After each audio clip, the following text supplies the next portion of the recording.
Dia, meus queridos irmãos e amados amigos que nos ouvem nessa manhã. Para nós é um prazer enorme estarmos mais uma vez aqui para louvar e engrandecer o nome do nosso Deus e cultuarmos a esse Deus na beleza da sua santidade, como a gente diz, né? Não sei os irmãos, mas parece que a minha vida ela adquire sentido de domingo em domingo. Não é que eu não faça nada durante a semana, mas assim, eu acho que o sentido maior da vida da gente está exatamente nesse encontro com Deus que a gente tem a cada domingo no seu santuário. E o seu santuário pode ser qualquer lugar onde o povo de Deus esteja reunido, né? Para mim, essa alegria, essa felicidade, ela não tem comparação de jeito nenhum, tá? Nós queremos começar hoje falando assim. Certamente que todos nós aqui conhecemos e sabemos o que significa a palavra folclore, não é verdade? Folclore é um conjunto, na verdade, de mitos, crenças, tradições, lendas, costumes que um povo tem, né? Que uma determinada parcela do povo tem, né? Porque dentro de um mesmo país você pode ter várias culturas diferentes e, evidentemente, você também pode ter vários folclores diferentes a partir dessas regiões. Na verdade, o termo folclore, ele foi criado por um arqueólogo inglês em 1846. 1846.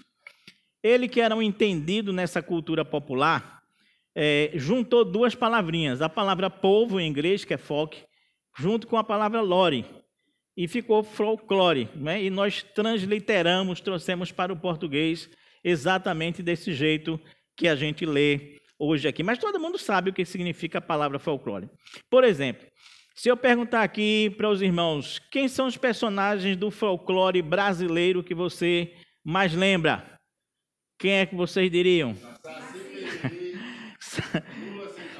Saci Pererê é um dos primeiros, com certeza, né? E tem vários e vários.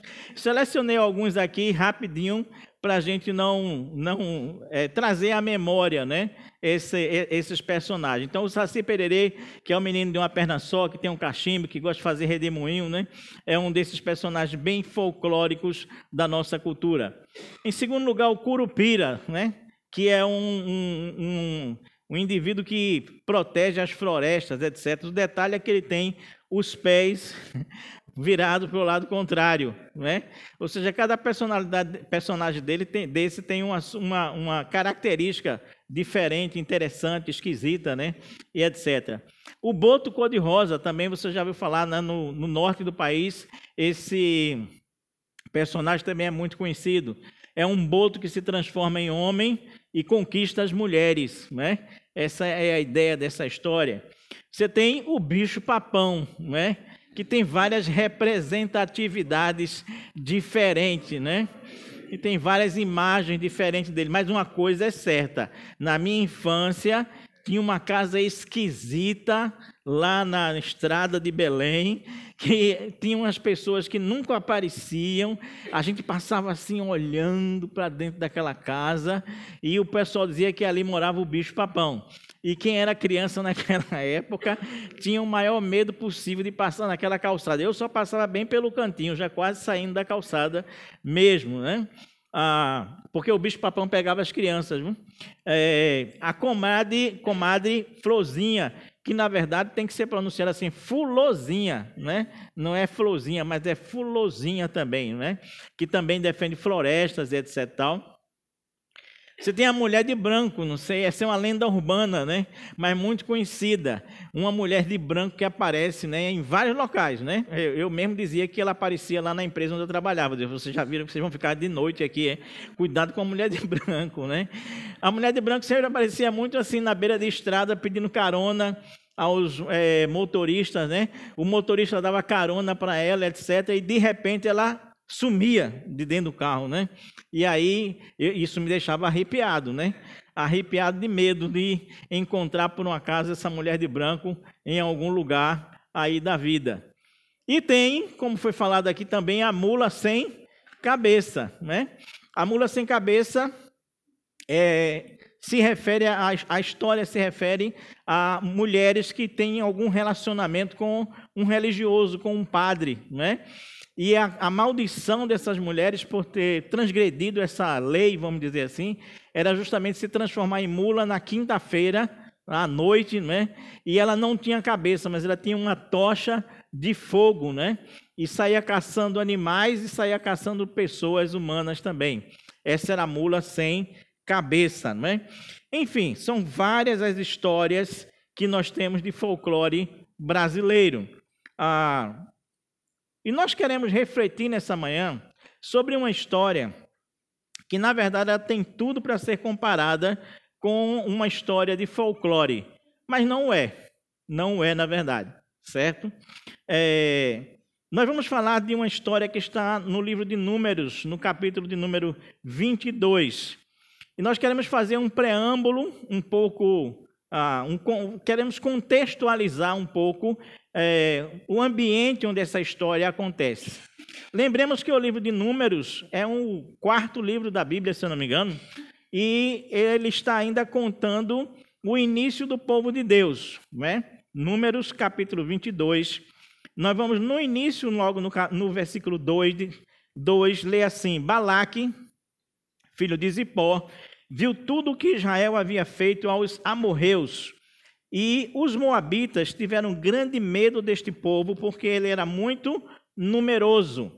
Então, entenda, o povo de Deus tinha saído do Egito, eram milhões de pessoas, eles estavam no deserto, nesse deserto já tinham encontrado alguns outros povos com os quais tinham lutado, tinham vencido todos esses reis, na verdade, e agora estavam acampados ali, né, numa campina, perto de uma cidade chamada de Moabe, um povo chamado de Moabita. E os moabitas viram aquilo dali e disseram assim: rapaz, esse povo é muito numeroso e é muito grande, e eles têm vencido todas as batalhas, e nós estamos aqui com medo. Balaque era o rei dos moabitas naquele instante ali. Então, o que Balaque resolve fazer? Ele diz assim: nós vamos enviar mensageiros a Balaão, está no versículo seguinte, 5 e 6. Vamos enviar mensageiros a Balaão, filho de Beor, a uma cidade chamada Petor, que está junto ao rio Eufrates, na terra dos filhos do seu povo, para chamá-lo. E a chamativa dele é exatamente assim: venha agora e, por favor, amaldiçoe este povo, pois eles são muito mais poderosos do que eu. Ou seja, em outras palavras, o povo de Deus estava acampado ali no deserto, naquela campina, era grande demais, os moabitas olhavam de cima dos morros, aquele povo todo ali, e diziam: esse povo vai nos engolir, vai nos lamber da face da terra. Estamos com medo, temos que fazer alguma coisa. Então vamos chamar o grande profeta chamado Balaão, para que ele possa amaldiçoar esse povo e a gente possa ter uma chance de vencer esse povo que está aqui na nossa fronteira, por assim dizer. Era esse o contexto ali. E quem era Balaão? Balaão era um indivíduo que o nome significava devorador. Muito, muito, muito provavelmente, porque a ganância, a ambição desse homem era grande demais, e vocês vão entender ao longo do caminho. Ele era uma espécie de profeta, de encantador e de adivinho, na verdade. Ele morava mais de 500 quilômetros de distância dos moabitas, mas mesmo assim a sua fama era grande. E ele era também um indivíduo muito, vamos dizer assim, abastado. Era um indivíduo que tinha bastante dinheiro, era um indivíduo que tinha fama, mas tinha também bons recursos, tá? Tanto tinha bons recursos que ele possuía uma mula. Aí você vai dizer: pastor, possuir uma mula é sinônimo de recurso? Sim. Naquela época, nem todo mundo podia ter uma mula, não, tá? Ter uma mula naquela época era ter um carro assim como o de Tereza hoje, assim, um carrão, né? Um carro bonitão, um carro grandão, um carro assim, última linha, quase uma Ferrari. Uma mula equivalia praticamente a uma espécie de Ferrari naquela época. Então, ele era um camarada bem situado naquele instante. Tão bem situado e famoso que, na verdade, 500 anos depois ainda se descobre alguns fragmentos de pergaminhos e coisas assim, que falam desse sujeito chamado de Balaão. Então ele tinha uma excelente condição financeira. Tão famoso ele ficou na época que 3 livros do Novo Testamento falam dele. Inclusive o próprio livro de Apocalipse também fala dele, quando fala da igreja de Pérgamo, não é? Pérgamo fala exatamente também de Balaão. É dentro desse contexto, então, que nós vamos retirar essa história que nós vamos ler agora com os irmãos. Isso foi só essa contextualização. Números 22, vamos ler agora a partir do versículo de número 21. Assim: Balaão levantou-se pela manhã, preparou a sua jumenta e partiu com os chefes de Moabe. Mas acendeu-se a ira de Deus, porque Balaão foi, e o anjo do Senhor se pôs por adversário no caminho dele. Ora, Balaão ia montado na sua jumenta, e 2 de seus servos iam com ele. A mula viu o anjo do Senhor parado no caminho, com a sua espada na mão, e por isso a mula se desviou do caminho, indo pelo campo. Então Balaão espancou a jumenta para fazê-la voltar ao caminho. Mas o anjo do Senhor pôs-se no caminho entre as vinhas, havendo muro dos 2 lados. Quando a jumenta viu o anjo do Senhor, encostou-se no muro e apertou o pé de Balaão contra ele. Por isso Balaão tornou a espancá-la. Então o anjo do Senhor passou mais adiante e pôs-se num lugar estreito, onde não havia caminho para se desviar, nem para a direita nem para a esquerda. Quando a jumenta viu o anjo do Senhor, deixou-se cair debaixo de Balaão. Balaão ficou irado e espancou a jumenta com uma vara. Então o Senhor fez a jumenta falar, e ela disse a Balaão: O que foi que eu fiz a você, para que você me espancasse já 3 vezes? E Balaão respondeu à jumenta: Foi porque você zombou de mim. Se eu tivesse uma espada na mão, mataria você agora mesmo. E a jumenta disse a Balaão: Não é verdade que eu sou a sua jumenta, em que você tem montado toda a sua vida até hoje? Será que tem sido meu costume fazer isso com você? E ele respondeu: Não. Então o Senhor abriu os olhos a Balaão, e ele viu o anjo do Senhor que estava no caminho com a espada desembainhada na mão. Por isso Balaão inclinou a cabeça e se prostrou com o rosto em terra. Então o anjo do Senhor lhe disse: Por que você já espancou a sua jumenta 3 vezes? Eis que eu saí para ser o seu adversário, porque o seu caminho é perverso diante de mim. A jumenta me viu e já 3 vezes se desviou de mim. Se ela não tivesse desviado, eu teria matado você e a teria deixado com vida. Então Balaão disse ao anjo: Pequei, porque não sabia que você estava neste caminho para se opor a mim. Agora, se parece mal aos seus olhos seguir viagem, eu voltarei. Então o anjo do Senhor disse a Balaão: Vá com esses homens, mas fale somente aquilo que eu disser. E assim Balaão foi com os chefes de Balaque. Que Deus queira nos abençoar na compreensão dessa história, que parece um tanto quanto folclórica, mas não o é, tá certo? Que Ele possa nos ensinar através dessa história que parece bastante estranha, confesso aos irmãos. Fazia muito tempo que eu não chegava perto desse texto com a inspiração de pregar nele, mas faz mais ou menos 1 mês que Deus me incomoda com relação a isso.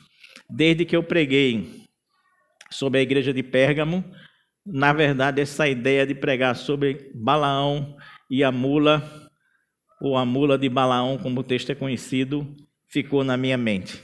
É por isso que o nosso tema hoje da nossa mensagem é exatamente esse aqui, não é? Uma mula com cabeça, uma história sobre a vontade de Deus.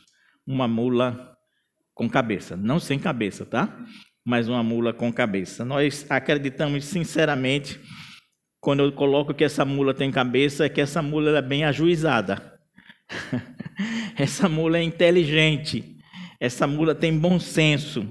Essa mula, na verdade, é capaz de nos ensinar na sua simplicidade e na sua humildade também.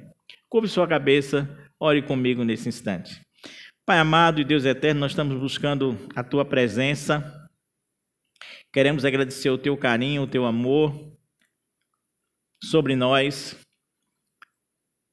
Queremos Te pedir que nesse instante o nosso coração se acalme, a Tua paz reine, a nossa mente se foque naquilo que nós estamos fazendo aqui e que por Tua graça nós possamos ouvir a Tua voz falando aos nossos corações. Não só ouvir a Tua voz, mas que a Tua revelação seja completa, que a Tua presença seja sentida em cada um de nós, Pai. Nos dá a graça de aprendermos com essa história que parece tão estranha, mas que é uma história que, se está na Bíblia, com certeza ela tem lições para trazer aos nossos corações, Pai. Me usa como instrumento em Tuas mãos, nada mais do que instrumento em Tuas mãos, para que eu possa também ser um indivíduo que vai aprender muito contigo nesse instante. Fica conosco, em nome de Jesus. Amém. Lições de uma mula com cabeça. Lições de uma mula com cabeça. Uma história sobre a vontade de Deus, ok? Qual é a primeira lição que nós podemos aprender com essa história a respeito da mula de Balaão? Grave bem essa primeira frase, essa primeira lição. Ela diz assim: é melhor ser uma mula com cabeça do que ser um profeta obstinado por uma ideia fixa. É melhor ser uma mula com cabeça do que ser um profeta obstinado por uma ideia fixa. É verdade que todos nós sabemos que alguns animais eles têm uma percepção muito mais aguçada, muito mais sensível à presença dos seus donos, não é? Quem cria cachorro sabe disso, não é assim? A gente criou a Nikita e nós morávamos no 7º andar e quando alguém chegava lá embaixo no térreo, Nikita já sabia. Nós não tínhamos a menor ideia de como ela sabia, mas ela sabia. E aí ela ficava inquieta, ela saía, ela ia para a porta, e ela ficava ali na beira da porta, cheirando a beira da porta, tentando enxergar por debaixo da beira da porta, porque ela sabia que alguém da casa tinha chegado ali. Ela é sensível a essa presença das pessoas da casa. Ontem à noite, por um acaso, fazendo uma outra leitura devocional, eu aprendi que, por exemplo, os ouriços, eles conseguem avisar os marinheiros se vai haver uma calmaria ou se vai haver uma tempestade. Pelo movimento dos ventos, eles percebem isso, ou seja, catástrofes da natureza também são perceptíveis muito antes dos seres humanos terem uma ideia por esse animalzinho pequenininho. E aí o que acontece? Quando ele sabe que vai vir uma tempestade muito forte, ele procura uma rocha bem grande e ele se crava debaixo dessa rocha e se segura ali para que ele não vire um brinquedo jogado para um lado para o outro pelas ondas do mar e termine morrendo. Mas ele se segura ali. Então, quando o marinheiro, o marujo, ele percebe esse movimento dos ouriços, ele já sabe que vai haver uma calmaria muito grande ou então vai haver uma tempestade muito forte. Enfim, é verdade que esses animais eles têm essa percepção de donos, de fenômenos da natureza, de catástrofes e etc, etc, etc. Observe um detalhe muito interessante nesse texto, que é o seguinte: o texto não diz que Deus abriu os olhos da mula para que ela visse o anjo do Senhor, diz? Não diz. A mula vai seguindo o seu caminho e ela simplesmente vê o anjo do Senhor que está ali, ou seja, através dessa percepção aguçada. No caso de Balaão, lá no fim da história, você vai ver que Deus abre os olhos do profeta para que ele veja, na verdade, o anjo do Senhor.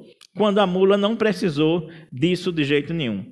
Isso quer dizer que essa mula ela tinha, na verdade, uma percepção muito sensível para entender, na verdade, qual era a vontade de Deus. E ela fazia essa leitura perfeitamente. Ela olhava, via aquele anjo ali na frente com uma espada desembainhada e dizia: não é vontade de Deus que a gente caminhe por aqui. Não é vontade de Deus que a gente ande por aqui, de jeito nenhum. É preciso que a gente volte. E a própria coitada, ela tenta 3 vezes se desviar do caminho. Na primeira vez que ela vê, ela tenta o caminho do campo, não é? Mas Balaão faz o quê? Espanca a pobrezinha da mula e arrasta ela de volta para aquele caminho.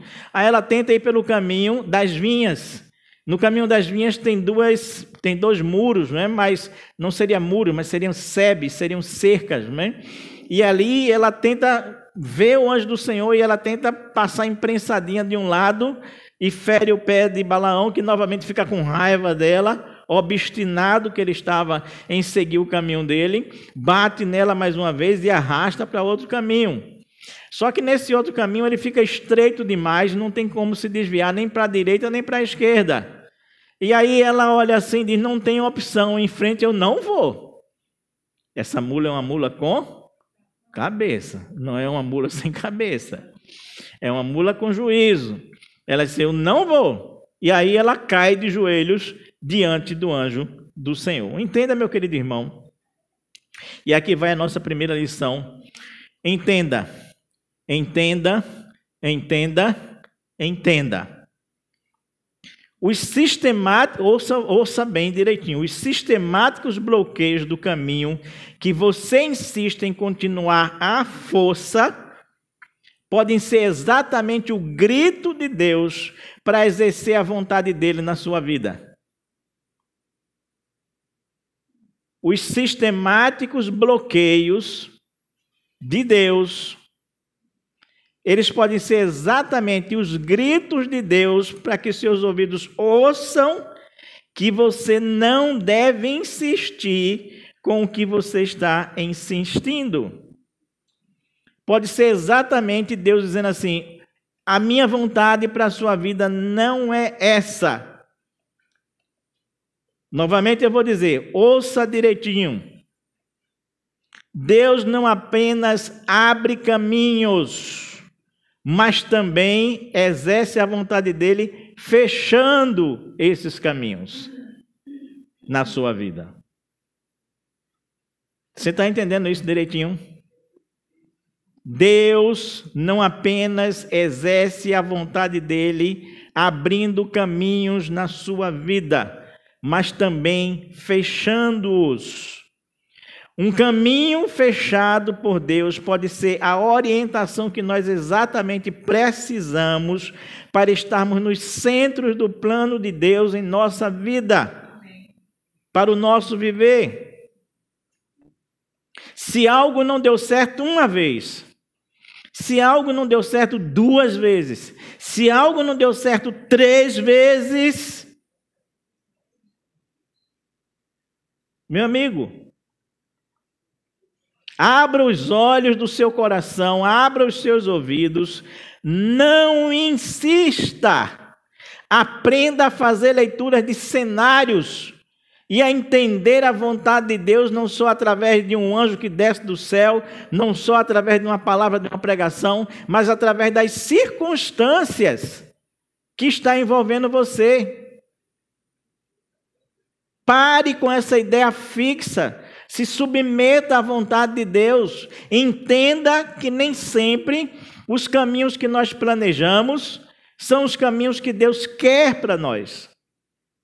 Logo, se não deu certo 1 vez, 2, 3, pare e pense, realmente é isso que Deus quer para mim? Sim ou não?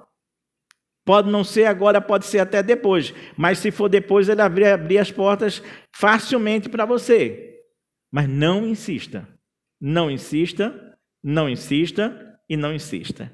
Em outras palavras, não seja uma mula espiritual sem cabeça, empacada, usando de violência, de força, de coerção, de todo tipo de estratégia, para que a sua vontade prevaleça Somos ou não somos assim? Desistimos facilmente das nossas ideias ou não? Ou é um sacrifício danado para a gente admitir que Deus não quer o que a gente quer? Olha só o que eu vou te dizer. Quando Deus quiser, Ele não apenas vai abrir o caminho, mas Ele vai escancarar absurdamente o caminho. Mas quando Ele não quiser, você pode fazer o que você quiser fazer, do jeito que você quiser fazer, com toda a estratégia que você quiser fazer, com toda a sua força humana que você tiver, com todo o seu poder de coerção, e não vai acontecer. Não vai acontecer.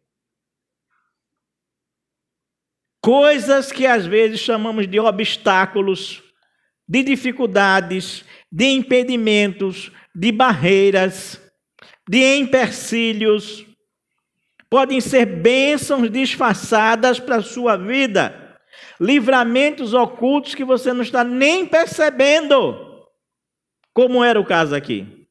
Balaão percebia o livramento dele? Não. Há que se perguntar aqui quem era o burro e quem era a mula, né?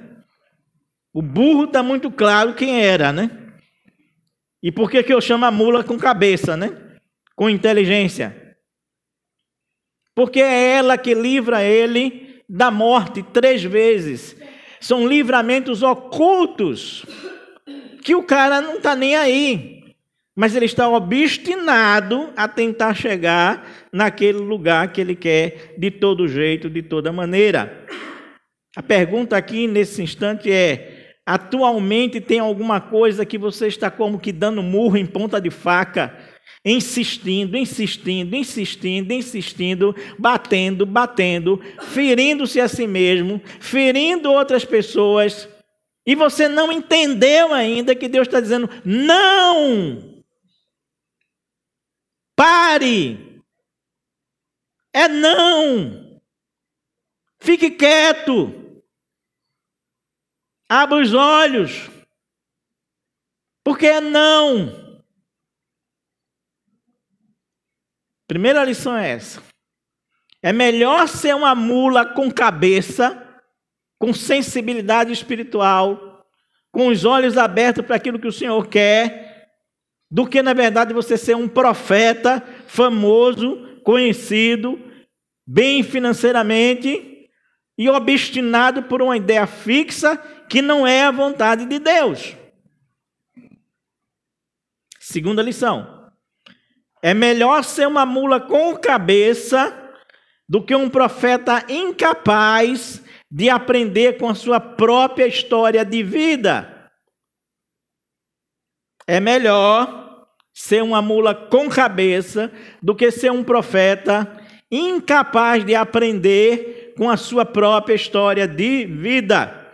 Versículo 28 e 30 diz assim: então o Senhor fez a jumenta falar. E o que é que ela fala? Ela não fala com coisas incoerentes, não. Ela fala de uma maneira altamente coerente. E ela diz: não é verdade que eu sou a sua jumenta, em que você tem montado toda a vida até hoje? Será que tem sido o meu costume fazer isso com você? Quantas vezes na vida eu já empanquei no meio do caminho e não quis prosseguir? Quantas vezes eu já desviei o caminho? Quantas vezes eu já fui teimosa? É isso que ela está dizendo. Olha bem uma coisa interessante. Deus não abriu os olhos da mula para que ela visse o anjo. Mas Deus fez com que a mula falasse. Percebe a diferença? Ele não precisou fazer com que a mula visse o anjo do Senhor que estava no meio do caminho. Mas a mula falar, não. Precisava que Deus fizesse alguma coisa. E é exatamente isso que acontece.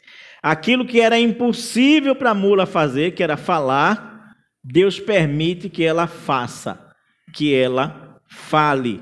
nesse instante. E aqui a gente aprende uma outra lição. Deus sempre vai fazer aquilo que a gente não pode fazer. Deus sempre vai fazer aquilo que não está na nossa capacidade fazer. E é este o caso aqui. E o que a mula faz? A mula chama o inteligente do profeta, o famoso do profeta, a fazer uma reflexão sobre o passado, avaliando a relação que ela tinha com ele. Não é interessante isso? Que ela diz assim, ó, vem cá, peraí, tu tá me batendo aqui 3 vezes já, eu estou apanhando de graça. De graça eu estou apanhando. Mas aí, há quanto tempo nós estamos juntos? A vida toda. Quantas viagens nós já fizemos juntos? Inúmeras. Quantos caminhos nós temos trilhado? Caminhos bons, caminhos ruins. Quantas vezes eu já empaquei teimosamente? Nenhuma vez. Essa reflexão sobre a nossa relação não diz nada sobre a minha relação com você e você comigo. Não adianta de nada agora para você estar me injuriando, me matando, querendo, na verdade, bater em mim a toda hora, a todo custo. A pergunta que a gente faz aqui é a seguinte. Nós temos aprendido com a nossa história com Deus. Na verdade, o convite aqui é para que eu e você possamos fazer uma avaliação da nossa relação com o próprio Deus. E essas mesmas perguntas a gente pode transferir para Deus. E dizer assim, Deus olha para a gente e diz, ó, meu servo querido, profeta, há quanto tempo nós temos andado juntos, hein, cara? Aí você vai responder, a vida toda. Nessa jornada, em quantos caminhos eu lhe carreguei? Eu lhe carreguei, tal qual a mula carregava Balaão. Aí Deus olha para a gente assim, olha para trás, vê quantas vezes eu te carreguei. Não foi você que me carregou, mas foi eu que lhe carreguei. E você vai responder a vida toda. Agora responde para mim, quantas vezes eu, Deus, deixei você no meio do caminho? Quantas vezes eu empaquei, fiquei e deixei você ir sozinho, a seu bel prazer? Nenhuma. Quantas vezes eu lhe deixei no meio da estrada, com a mão na frente e outra atrás? Aí você vai olhar para Deus e vai dizer assim, nenhuma, Deus. Aí vem o raciocínio seguinte. Tá. Então, quando eu resolvo não satisfazer um desejo seu de prosperidade, de comodidade, de felicidade, por que você fica tão obcecado a ponto de perder a cabeça?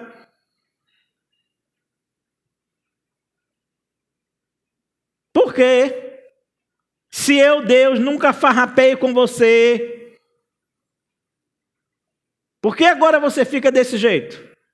Emburrado, amuado, se sentindo injustiçado, tentando por todo quanto é canto com as suas próprias forças fazer a sua vontade e não a minha vontade. Não confia em mim mais, a ponto de esquecer da nossa história, da nossa relação. Você confia ou não confia em mim? Diz Deus. Confie no Senhor da sua história e na história que o Senhor tem para a sua vida, pelo amor de Deus. Confie. Porque essa história é uma história sobre vontade de Deus. E a pergunta que a gente faz nesse instante é: qual é a ideia fixa pela qual você está obcecado? Ideia essa que está comendo o seu juízo, que está lhe fazendo enlouquecer, a ponto de esquecer a sua história com Deus. Qual é? essa ideia? O que é que tem lhe tomado tanto e de tal maneira que você simplesmente esquece a sua história com Deus e parte para querer levar a sua história adiante do jeito que você quer, de acordo com a sua vontade, de qualquer maneira e de qualquer forma? Essa é a segunda lição que a gente aprende. A primeira é que é melhor ser uma mula com cabeça do que ser um profeta obstinado com uma ideia fixa. E a ideia fixa dele era de chegar a Moabe de qualquer jeito, de qualquer forma. A segunda lição é que é melhor ser uma mula com cabeça do que ser um profeta incapaz de aprender com a sua história de vida com Deus e não confiar nele. Se ele está dizendo não, obedeça. Terceira lição. É melhor ser uma mula com cabeça do que cair no meio do caminho. Aliás, é melhor ser uma mula com cabeça que cai no meio do caminho do que um profeta que cai de cabeça no caminho da perversidade. Vou ler de novo. É melhor ser uma mula com cabeça que cai no meio do caminho do que um profeta que cai de cabeça no caminho da perversidade. Versículo 26 e 27 a gente lê assim: então o anjo do Senhor passou mais adiante e pôs-se num lugar estreito, onde não havia caminho para se desviar nem para a direita nem para a esquerda. E quando a mula viu o anjo do Senhor, ela deixou-se cair debaixo de Balaão. Coitada. A pobre mula, depois de ter tentado de tudo para desviar aquele caminho, ela finalmente rendeu-se à vontade de Deus, disse: não tem saída, eu vou me ajoelhar diante do anjo do Senhor. E é assim que ela faz. Veja bem, ela se ajoelha diante do anjo do Senhor. Ela não se ajoelha por causa do jugo de Balaão. Ela não se ajoelha por conta do peso de Balaão. Ela se ajoelha porque ela não quer enfrentar o anjo do Senhor, porque ela sabe que ali está a vontade de Deus. E ela diz: ainda que eu morra, ainda que o meu Senhor me mate, mas eu estou rendida à vontade de Deus nesse instante. Tomara, meu querido irmão, que não seja a vara do homem a nos subjugar e nos colocar de joelhos, nunca. Porém, a vontade de Deus, o nosso Pai que está nos céus. Tomara que nunca seja o peso da opressão, da obstinação, da teimosia, da escravidão das ideias fixas, que nos coloquem de joelhos. Que nunca seja isso, mas que sempre seja a vontade de Deus a nos colocar de joelhos, e não o peso dos homens nas nossas costas, porque é assim que é a mula. Engraçado que o texto diz assim, e eu digo: tomara que a gente nunca ouça aquilo que Balaão ouviu. Ele ouviu o anjo dizer assim: por que você espancou a sua mula 3 vezes? Eis que eu saí para ser o seu adversário, porque o seu caminho é perverso diante de mim. E olha aqui que é muito sério essa palavra e esse texto, porque no original hebraico, a palavra adversário é a palavra Satanás. O que o anjo do Senhor está dizendo assim: olha, eu saí para me colocar contra você, como se fosse o próprio Satanás, que é o vosso adversário. Você está entendendo como isso é sério? Eu saí para me colocar exatamente como o seu adversário, mas ele complementa dizendo: porque o seu caminho é perverso. O seu caminho é perverso. E essa palavra perverso no original hebraico, ela significa aquilo que conduz precipitadamente à destruição. Traduzindo aqui é assim: se você insistir do jeito que você está insistindo, nessa ideia fixa, obcecado, como você está, em fazer a sua vontade e não a vontade de Deus, você está precipitando o seu caminho à destruição. Você está sendo rebelde, teimoso. E também a mesma palavra, perverso, pode ser traduzido como cair de cabeça.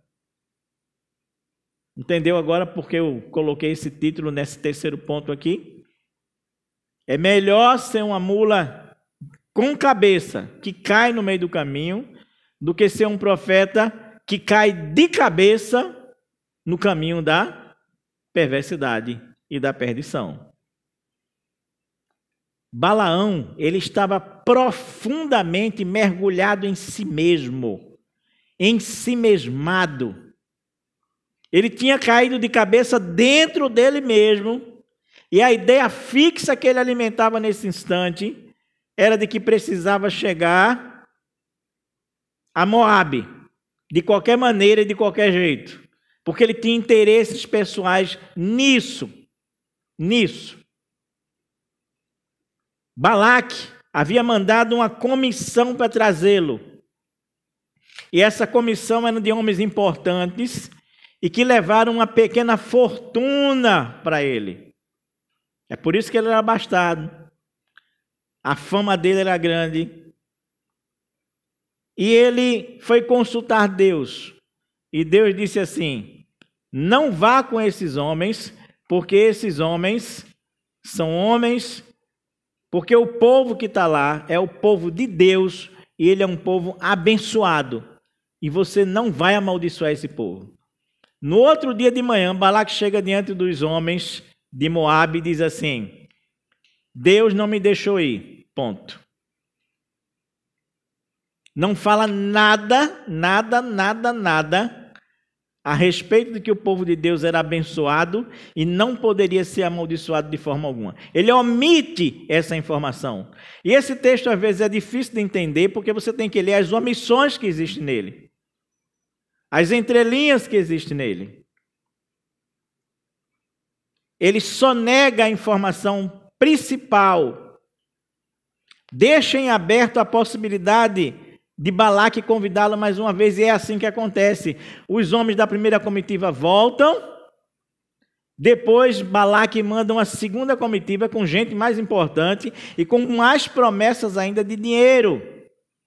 Diz assim: ó, se você vier para amaldiçoar esse povo e a gente ganhar dele, nós poderemos honrar você e vamos também, com certeza, dar bastante dinheiro para você. E é por isso que ele omite a informação. E é por isso que nesse segundo momento ele vai. Ele não resiste e vai. Só que no meio do caminho havia um anjo no meio do caminho, para dizer qual era ou não era a vontade de Deus. Ou seja, isso quer dizer que Balaão tinha mergulhado em si mesmo e ele só ouvia a si mesmo. E a vontade de ter benefícios pessoais para si mesmo. É impressionante como uma pessoa que vive em contato com Deus pode perder a sua visão espiritual quando apenas ela está voltada para si mesma. E nada mais do que isso. Quando ela está mergulhada de cabeça em si mesma, assim como Balaão havia mergulhado naquele instante ali.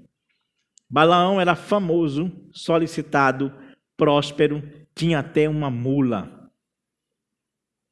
Então, esse homem, ele não quer se guiar pela vontade de Deus. Ele quer se guiar pelo seu próprio pensamento e por aquilo que ele acha que é o melhor para ele. Meu querido, vamos fazer uma oração nessa manhã?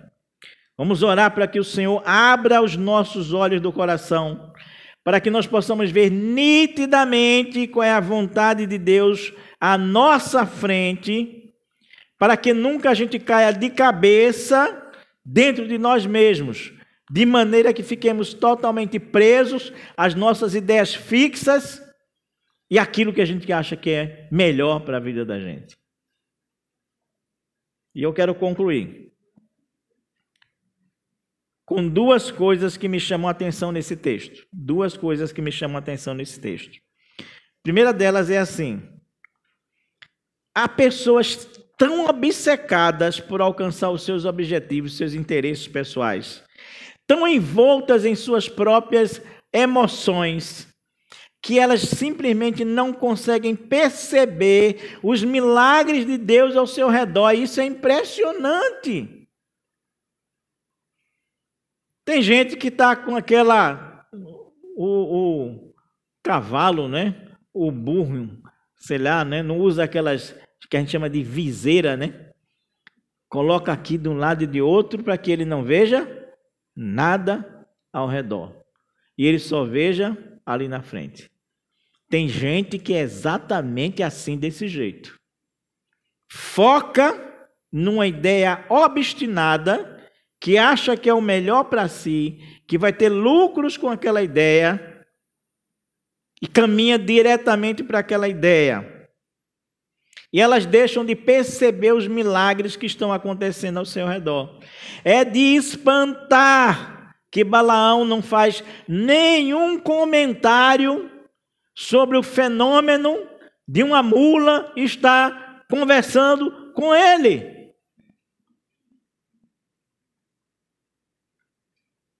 Parece até que todo dia, depois do almoço, ele batia um papinho com a mula, e a mula com ele.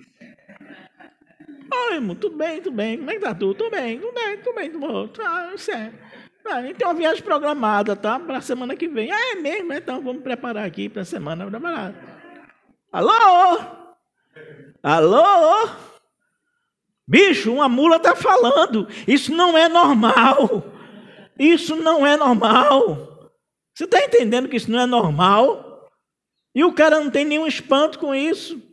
Tão obcecado que ele está com a ideia fixa dele de que tem que chegar em Moabe, de que tem que amaldiçoar o povo de Deus, de que vai ganhar dinheiro com aquilo, que pouco importa se tem um milagre acontecendo ali ao redor dele. Ele está tão obcecado que, mesmo no meio da conversa já com a mula, ele ainda está jurando a mula de morte, cara. Isso é ridículo. Ah, se eu tivesse uma espada aqui, aí você ia ver agora a zombaria que você fez comigo, não sei o quê. Cara, tem uma mula falando contigo. Presta atenção, burro. Tem uma mula falando contigo. Presta atenção, cara. Mas tem gente que é assim. Os milagres de Deus estão acontecendo ao seu redor. E ela está...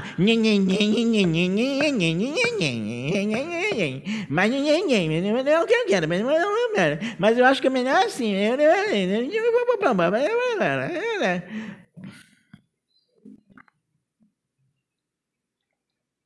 É difícil. Tem gente que só descendo um anjo do céu, somente um burro falando, é que finalmente ele vai ouvir alguma coisa que Deus está dizendo para ele. Se não for assim, não vai para frente. Não vai para frente, de jeito nenhum.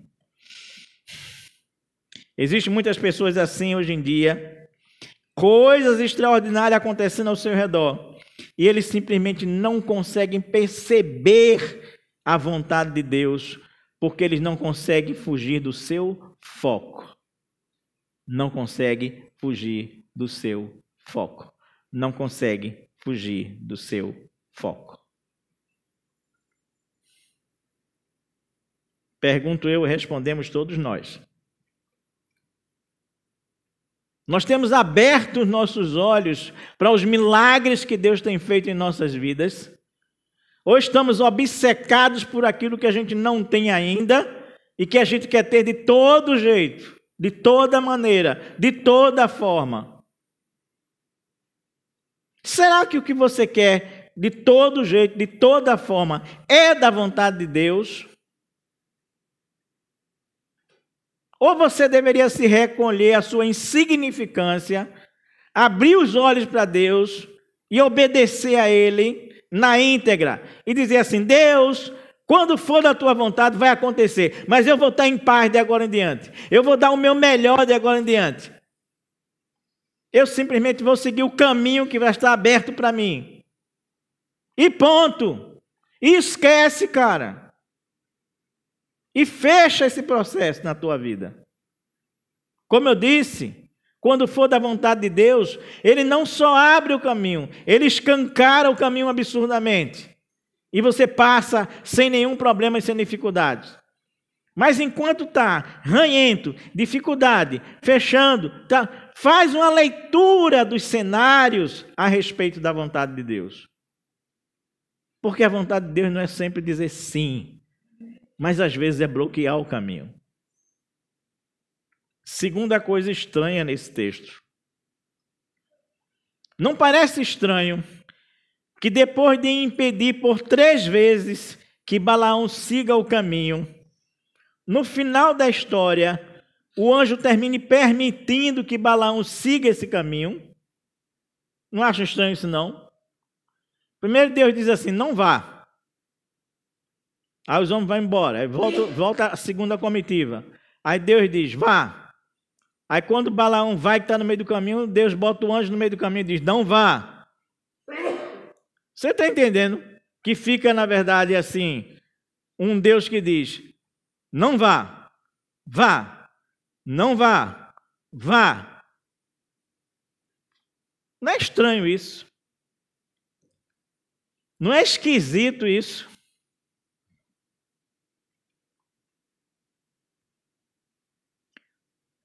Não parece que a gente está lidando aqui com um Deus maluco, um Deus meio esquizofrênico, que não sabe o que quer da vida? Sinceramente, gente, faça uma leitura realista do texto.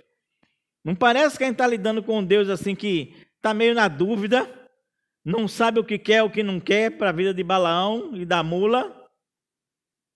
Parece, mas só parece.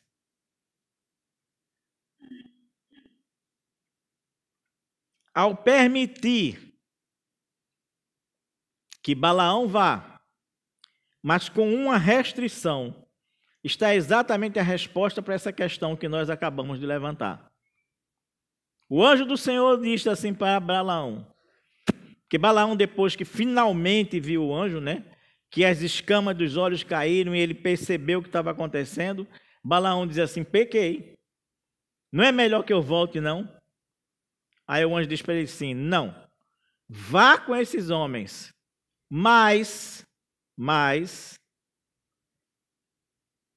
diga apenas aquilo que eu lhe disser. Vá, mas fale apenas aquilo que eu vos disser. Ou seja, ele botou um cabresto em Balaão. Porque Balaão estava todo apressadinho para ir para lá, tinha acordado cedo, tinha aprontado a mulazinha dele cedo, tinha partido antes da comitiva, todo apressadinho, porque estava com base nos seus interesses pessoais, nada mais do que isso. Doido para chegar lá e dizer assim: ó, vou amaldiçoar, cadê o dinheiro que tem aqui para mim? E o que me dá segurança tanto para dizer isso? Mais à frente, no versículo 37, você vai ler assim, versículo 37. Balaão finalmente chega em Moabe e fica em frente a Balaque. E Balaque diz para ele: cara, eu não mandei a comitiva mais importante que eu tinha para você, porque você não veio. Cara, você está duvidando que eu posso lhe honrar com tanto dinheiro quanto você precisa? Ou pode ter? Mas olha, presta atenção na fala de Balaão. Ele olha para Balaque e diz assim: eis que eu estou aqui diante de você. Ponto. Não era isso que você queria? Que eu chegasse aqui na sua frente. Eis que eu estou aqui diante de você. Mas vê a segunda frase dele. Ele diz assim: mas será que eu poderei agora falar alguma coisa? Que eu estou aqui, estou. Mas será que eu posso falar alguma coisa? Não, não pode. Porque o anjo colocou a restrição lá. Você só fala o que eu mandar você falar. Você não tem nenhuma chance de amaldiçoar o povo de Deus. Porque você só vai falar o que eu disser que você vai falar. Agora não fale não, para você ver a espada.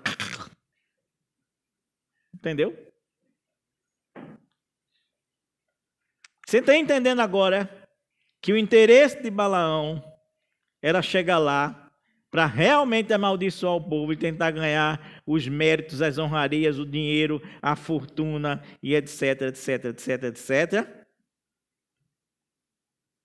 E aí ele complementa dizendo, a terceira frase: a palavra que Deus puser na minha boca, esta eu falarei. Esse é um cara que agora sabe quais são os seus limites.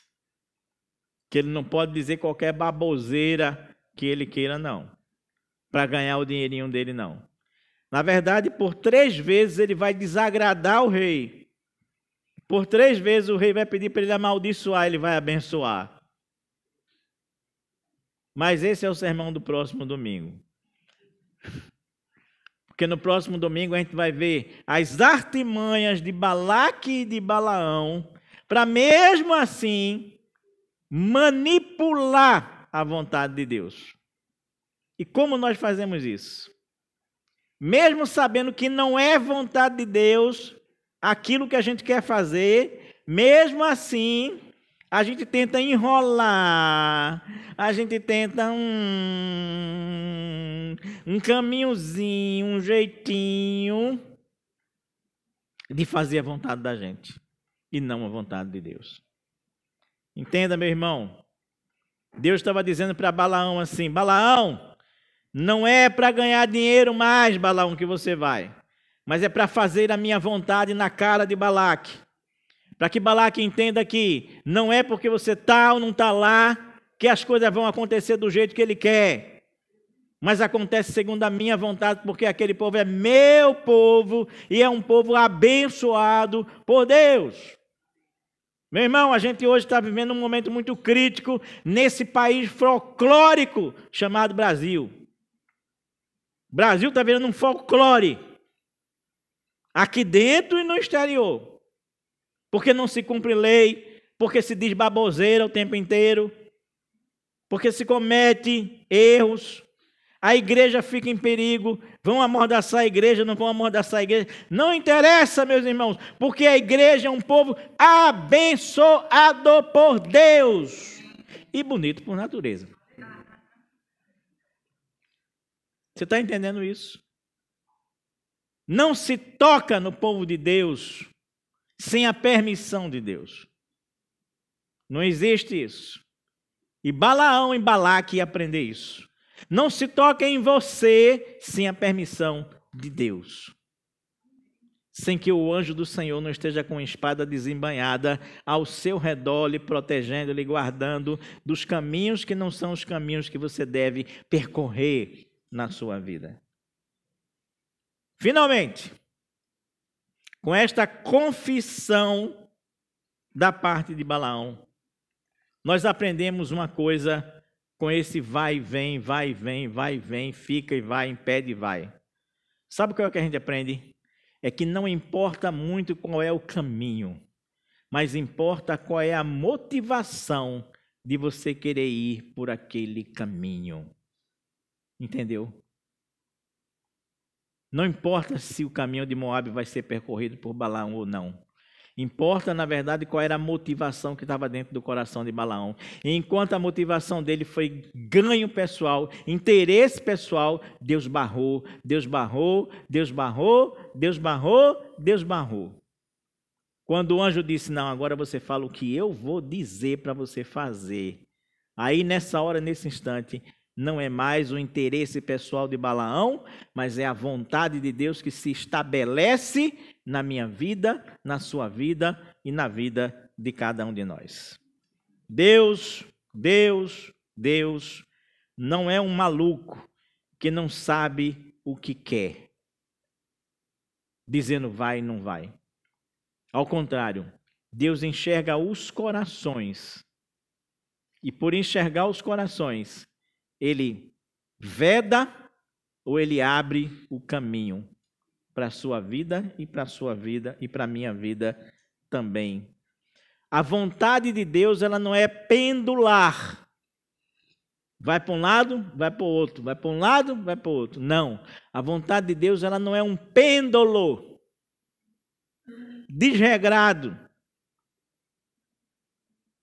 Mas aquele que conhece os corações, pensamentos e motivações, ele sabe muito bem quando exercer a boa, agradável e perfeita vontade de Deus em nossas vidas. Amém e amém e amém. Que Deus nos abençoe.